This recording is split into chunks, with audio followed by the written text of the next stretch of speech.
બાળકો, આજે આપણે ઇતિહાસ વિષયમાં પાઠ બીજો ઇતિહાસના સાધનો વિશે માહિતી મેળવશું.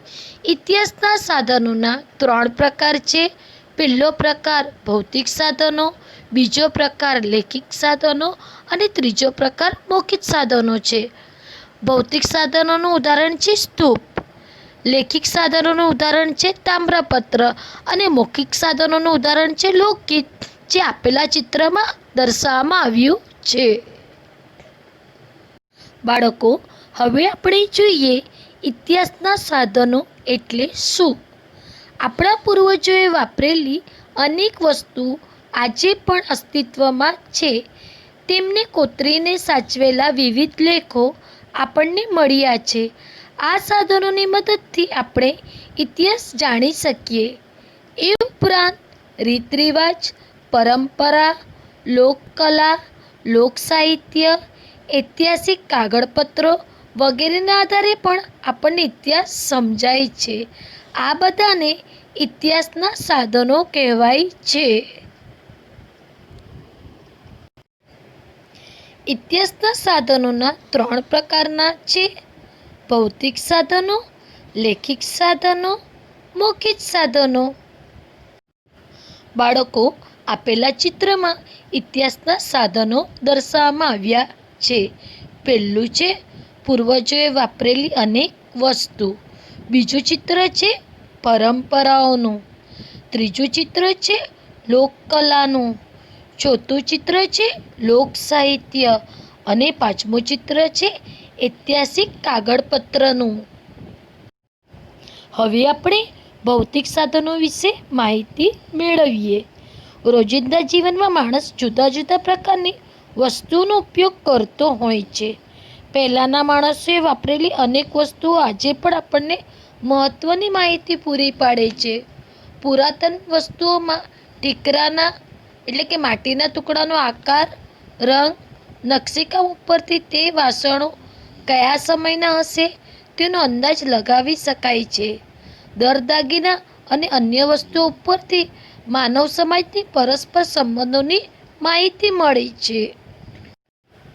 બાળકો, આપેલા ચિત્રમાં ઠીકરાનો ટુકડો, દાગીના અને વાસણો બતાવવામાં આવ્યા છે. તેમનો આકાર, રંગ અને નકશીકામ ઉપરથી તે કયા સમયના હશે તેનો અંદાજ લગાવી શકાય છે. અનાજ, ફળોના બી અને પ્રાણીઓના હાડકાં ઉપરથી ખોરાકની માહિતી મળે છે. જુદા જુદા સમયે માણસોએ બાંધેલા ઘરોના અને ઇમારતોના અવશેષો મળી આવે છે. આ ઉપરાંત નાણાં એટલે કે મુદ્રા પણ મળી આવે છે. આ બધાની મદદથી માનવ વ્યવહારની માહિતી મળે છે. આ સર્વ વસ્તુ અને વાસ્તુ એટલે કે ઇમારત અથવા તેના અવશેષોને ઇતિહાસના ભૌતિક સાધનો કહેવાય છે. ઇતિહાસના ભૌતિક સાધનો એટલે કે વસ્તુ અને વાસ્તુ. વસ્તુમાં ગુફાચિત્ર, માટીના વાસણો અને માટીના શિલ્પો, જ્યારે વાસ્તુમાં ગુફા, ઘરો, સ્તૂપ, મંદિરો, ચર્ચ વગેરે ઇતિહાસના ભૌતિક સાધનો કહેવાય છે. બાળકો, આપેલા પહેલા ચિત્રમાં અનાજ, ફળોના બી અને પ્રાણીઓના હાડકાં ઉપરથી તે સમયના ખોરાકની માહિતી મળે છે. બીજા ચિત્રમાં ઇમારતોના અવશેષો જોવા મળે છે, જેને લીધે માનવ વ્યવહારની માહિતી મળે છે. ઇતિહાસના સાધનોનો બીજો પ્રકાર છે લેખિત સાધનો. અશ્મયુગના માણસોએ તેમના જીવનના અનેક પ્રસંગો અને ભાવનાઓ ચિત્રો દ્વારા વ્યક્ત કરી છે. હજારો વર્ષો વીતી ગયા પછી માણસોએ લખવાની કળા હસ્તગત થઈ. અશ્મયુગ એટલે પથ્થરયુગ. આ સમયમાં માણસો પ્રસંગો અને ભાવનાઓ ચિત્ર દ્વારા વ્યક્ત કરતા હતા. તેના પછી હજારો વર્ષો વીતી ગયા પછી લખવાની કળાની શરૂઆત થઈ. માણસ શરૂઆતમાં પ્રતીકો, ચિહ્નોનો ઉપયોગ નોંધ રાખવા માટે કરતો હતો. તેમાંથી લિપિનો વિકાસ થવામાં હજારો વર્ષ વીતી ગયા. લિપિનો વિકાસ એટલે ભાષાનો વિકાસ. શરૂઆતના સમયમાં ઠીકરા, કાચી ઈંટો, ઝાડની છાલ, ભોજપત્ર જેવા સાહિત્યોને લખવા માટે ઉપયોગ કરવામાં આવતો.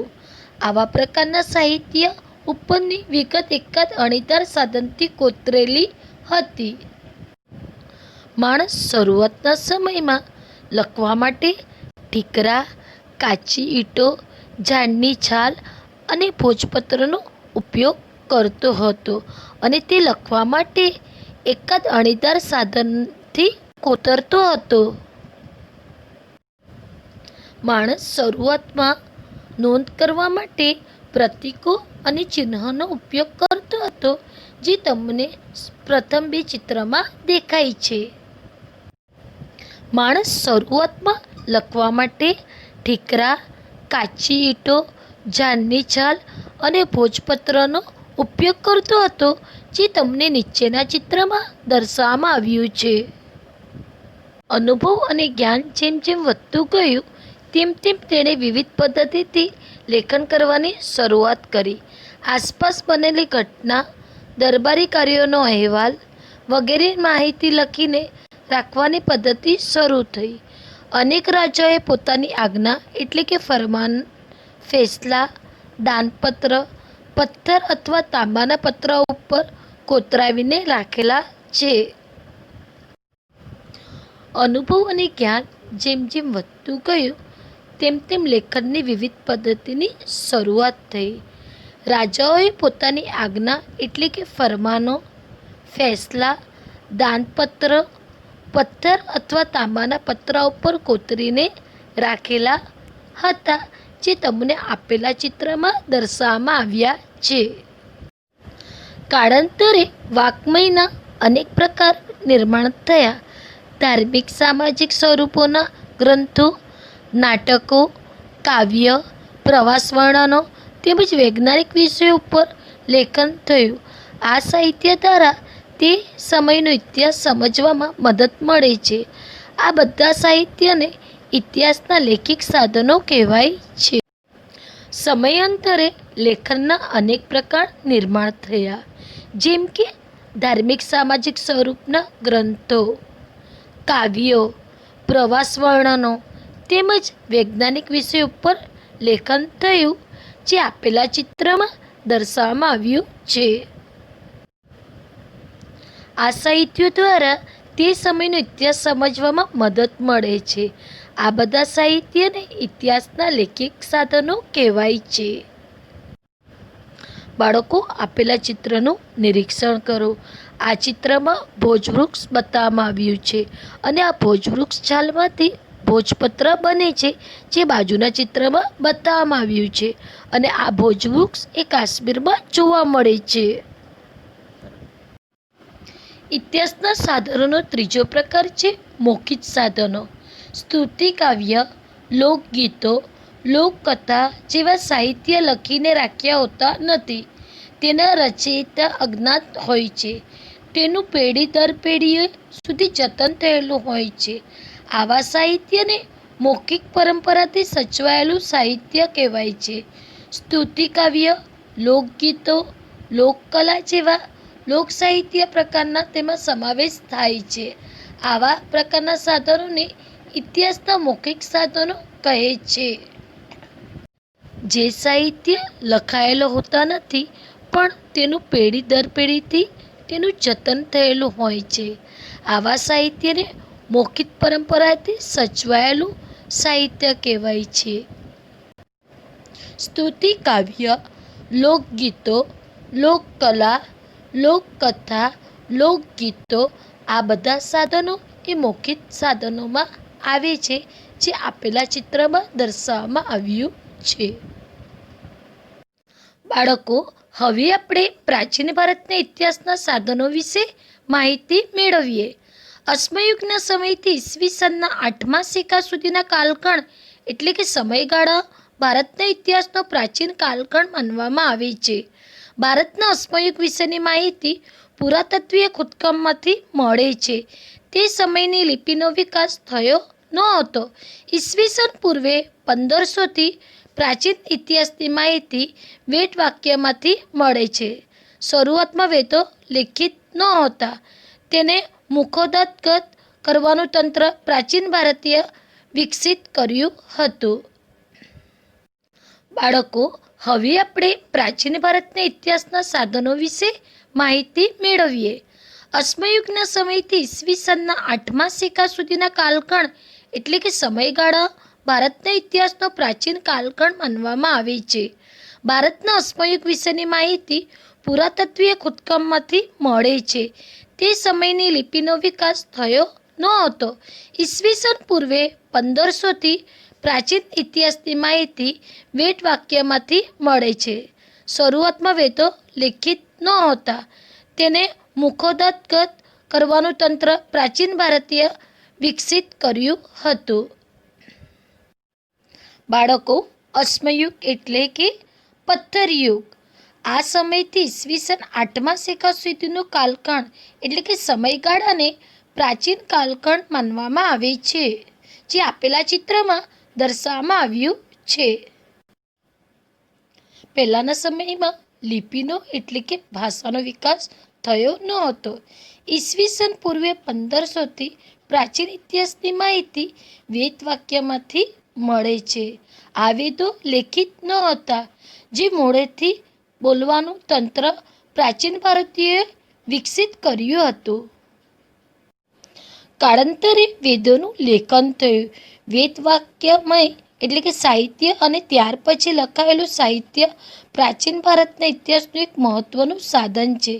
તેમાં બ્રાહ્મણ ગ્રંથો, ઉપનિષદો, આરણ્યકો, રામાયણ, મહાભારત જેવા મહાકાવ્યો, જૈન અને બૌદ્ધ ગ્રંથો, નાટકો, કાવ્યો, શિલાલેખ, સ્તંભાલેખ, પરદેશી પ્રવાસીઓના પ્રવાસ વર્ણનો વગેરેનો સમાવેશ થાય છે.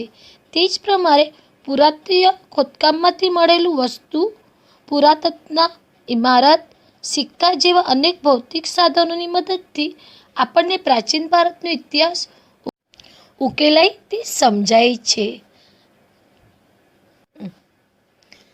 કાળાંતરે એટલે કે સમયાંતરે વેદોનું લેખન થયું અને ત્યાર પછી લખાયેલું સાહિત્ય પ્રાચીન ભારતના ઇતિહાસમાં એક મહત્વનું સાધન બની ગયું. બાળકો, આપેલું પહેલું ચિત્ર એ બ્રાહ્મણ ગ્રંથોનું છે, બીજું ચિત્ર એ ઉપનિષદોનું છે, ત્રીજું ચિત્ર એ આરણ્યકોનું છે અને ચોથું ચિત્ર એ આપણું ધાર્મિક પુસ્તક રામાયણનું છે અને પાંચમું ચિત્ર એ મહાભારત જેવા મહાકાવ્યનું છે અને છઠ્ઠું ચિત્ર એ જૈન અને બૌદ્ધ ગ્રંથોનું છે. અને બાળકો, એ જ પ્રમાણે પુરાતત્વીય ખોદકામમાંથી મળેલી વસ્તુ, પુરાતન ઇમારત, સિક્કા જેવા અનેક ભૌતિક સાધનોની મદદથી આપણને પ્રાચીન ભારતનો ઇતિહાસ ઉકેલાય છે. ઇતિહાસ લેખન બાબતની લેવાની કાળજી. ઇતિહાસના સાધનોનો ઉપયોગ કરતી વખતે કાળજી રાખવી પડે છે. કોઈ પણ એક લેખિત પુરાવો માત્ર જૂનો છે માટે તે વિશ્વસનીય હોય જ એવું નથી. તે લેખન કોણે લખ્યું છે, શા માટે લખ્યું છે, ક્યારે લખ્યું છે તેની શોધ કરવી પડે છે. વિશ્વસનીય પુરાવા થયેલા વિવિધ સાધનોના આધારે કાઢવામાં આવેલા નિષ્કર્ષ એકબીજા સાથે ચકાસવી પડે છે. ઇતિહાસ લેખનમાં આવી ચિકિત્સાને ખૂબ મહત્વ હોય છે. ઇતિહાસના સાધનોનો ઉપયોગ કરતી વખતે કાળજી રાખવી પડે છે. કોઈ એક લેખિત પુરાવો માત્ર જૂનો છે તે માટે વિશ્વસનીય નથી. લેખન કોણે લખ્યું છે, શા માટે લખ્યું છે અને ક્યારે લખ્યું છે તેની શોધ કરવી પડે છે. વિશ્વસનીય પુરવાર થયેલા વિવિધ સાધનોને નિષ્કર્ષ કાઢવામાં આવે છે અને તે એકબીજા સાથે ચકાસવા પડે છે. ઇતિહાસના લેખનમાં આવી ચિકિત્સાનું ખૂબ જ મહત્વ હોય છે. બાળકો, આજે આપણે શું શીખ્યા? આજે આપણે ઇતિહાસના સાધનોના 3 પ્રકાર વિશે માહિતી મેળવી. પહેલું ભૌતિક સાધનો, બીજું લેખિત સાધનો અને ત્રીજું મૌખિક સાધનો. ત્યાર પછી પ્રાચીન ભારતના ઇતિહાસના સાધનો વિશે જાણકારી મેળવી અને ઇતિહાસ લેખન બાબતમાં લેવાતી કાળજી વિશે ચર્ચા કરી. બાળકો, હવે આપણે સ્વાધ્યાયના પ્રશ્નનો હલ કરીએ. પ્રશ્ન પહેલો, એક વાક્યમાં ઉત્તર લખો. પહેલું, લખવા માટે કયા સાહિત્યનો ઉપયોગ કરવામાં આવતો? જવાબ પહેલો, શરૂઆતના સમયમાં ઠેકરા, કાચી ઈંટો, ઝાડની છાલ, ભોજપત્ર જેવા સાહિત્યનો લખવા માટે ઉપયોગ કરવામાં આવતો. સવાલ બીજો, વેદવાङ्મયમાંથી કઈ માહિતી મળે છે? પ્રાચીન ઇતિહાસની માહિતી વેદવાङ्મયમાંથી મળે છે. સવાલ ત્રીજો, મૌખિક પરંપરા દ્વારા કયું સાહિત્ય સચવાયેલું છે? જવાબ ત્રીજો, સ્તુતિકાવ્ય, લોકગીતો, લોકકથા જેવા સાહિત્ય મૌખિક પરંપરાથી સચવાયેલું સાહિત્ય છે. પ્રશ્ન બીજો, નીચેના સાધનોનું ભૌતિક, લેખિત અને મૌખિક સાધનોમાં વર્ગીકરણ કરો.